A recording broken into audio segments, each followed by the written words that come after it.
Donald Trump is an oaf. Let's just start there. Donald Trump is Nelson from The Simpsons if Nelson was born with a silver spoon in his mouth. Like this video that we're going to play two different videos. The first one we're going to play is a video of President Trump essentially pushing, not essentially, absolutely pushing the Prime Minister of Montenegro out of the way so that he can be in front and center and shine at the NATO summit that he was attending today.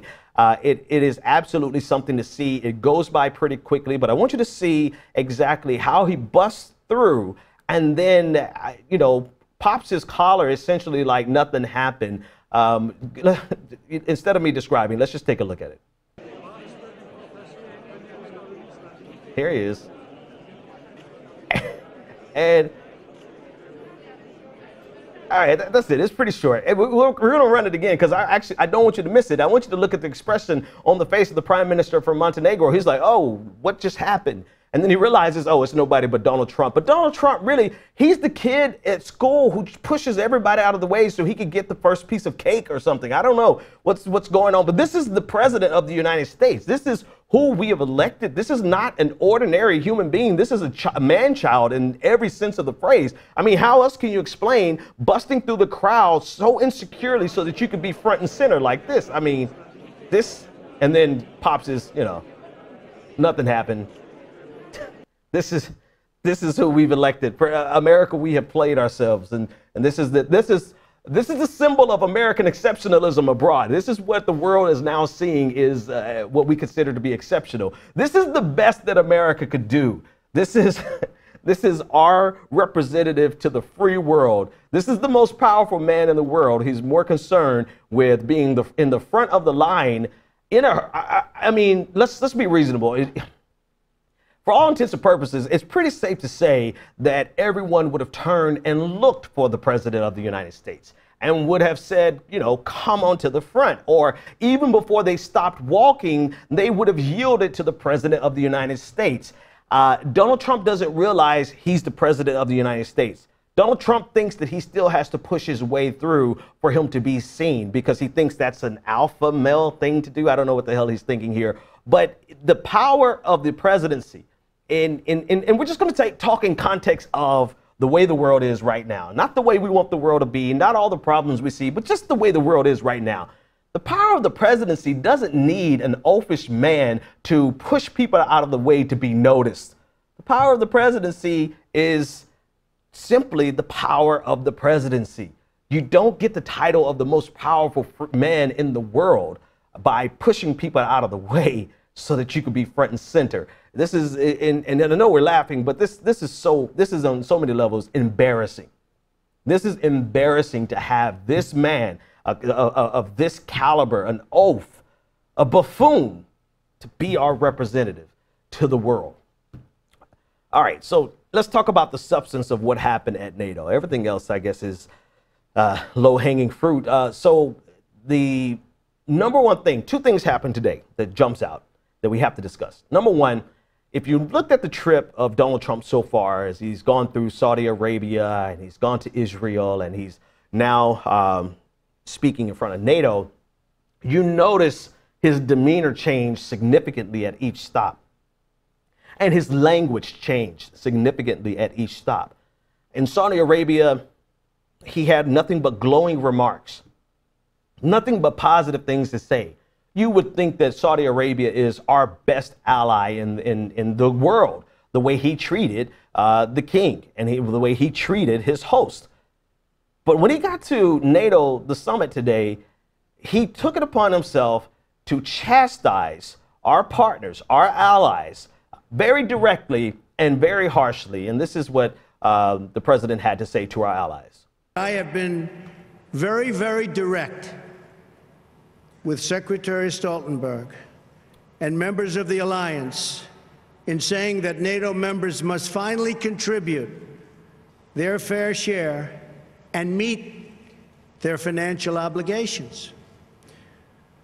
But 23 of the 28 member nations are still not paying what they should be paying and what they are supposed to be paying for their defense. Now, what he's referring to is the agreement that every member nation is going to pay up to 2% of their GDP into their mutual defense. And he has correctly identified that about 23 of the 28 nations have not done so. This has been something that he harped on throughout the election. This is not only something unique to Donald Trump, but also President Obama has mentioned previously that every nation as a member of NATO needs to step up and do what they're called to do. But Donald Trump goes one step further with this lecturing.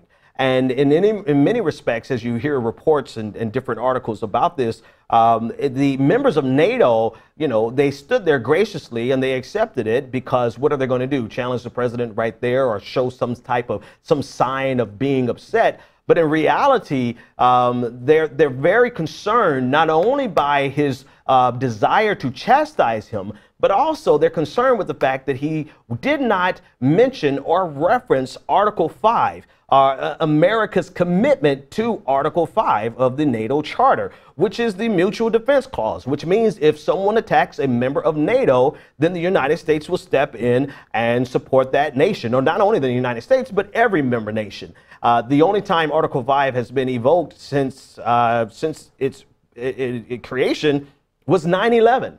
And so we have on the books an account of the United States invoking the Article 5 and all of the member nations coming to aid the United States. And in fact, that's what they were celebrating today. They were at a memorial for all of the fallen soldiers of the war in Afghanistan for which NATO members sent troops.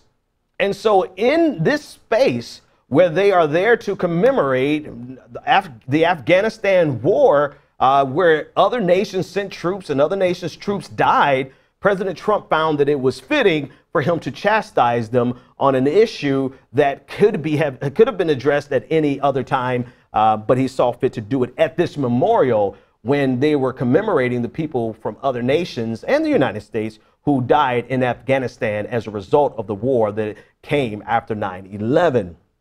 And so this was just part of his speech. I want to play the next part. Listen in to the second half of his comments. This is not fair to the people and taxpayers of the United States. And many of these nations owe massive amounts of money from past years and not paying in those past years. Over the last 8 years, the United States spent more on defense than all other NATO countries combined.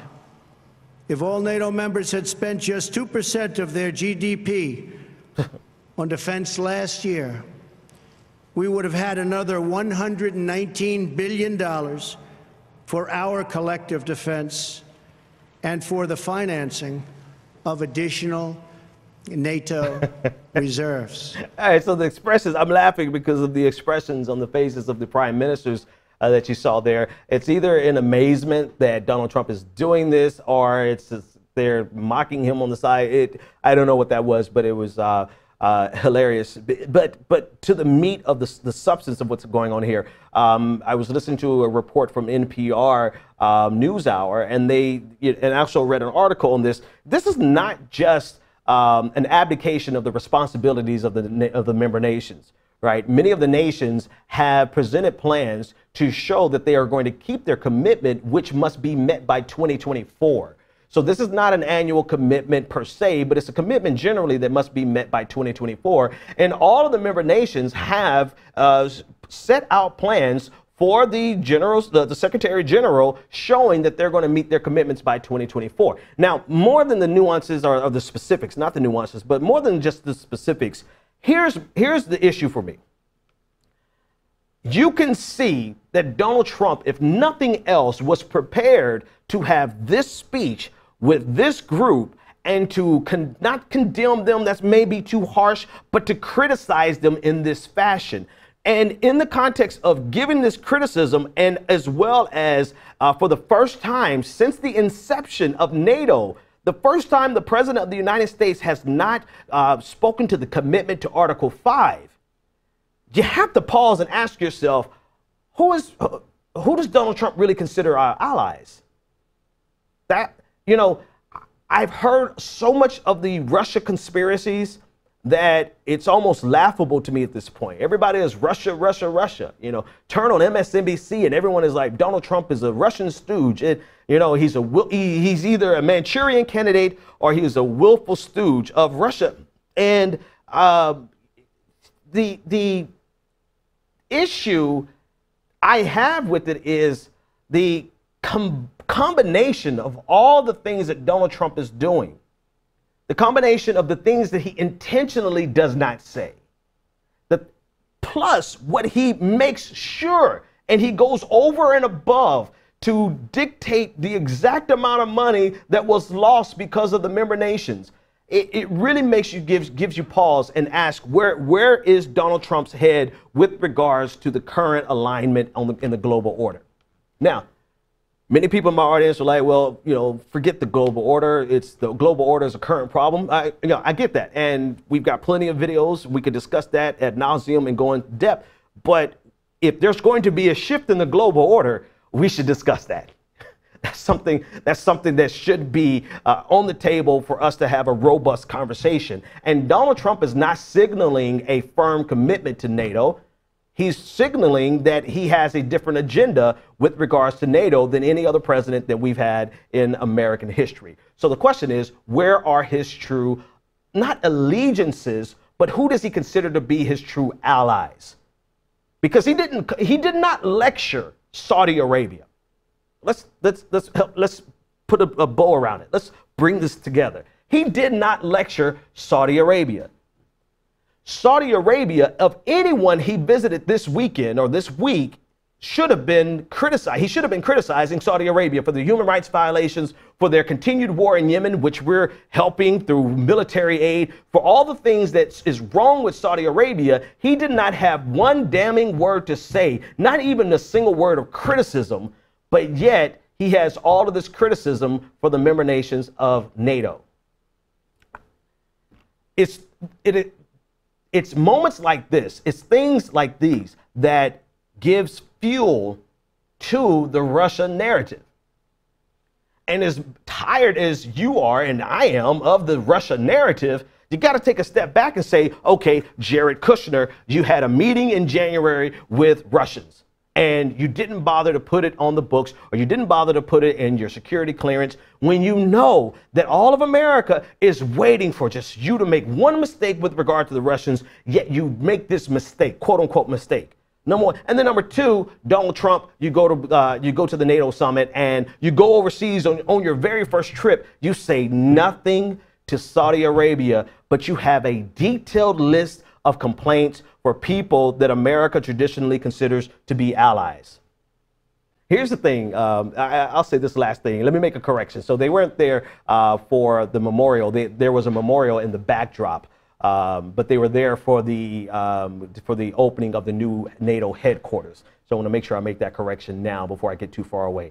But here's the last thing I'll say about this. Russia probably could have gone away by now. The Russian narrative that is sucking the life out of every news cycle could have gone away by now if not for the things that Donald Trump is inadvertently and intentionally doing.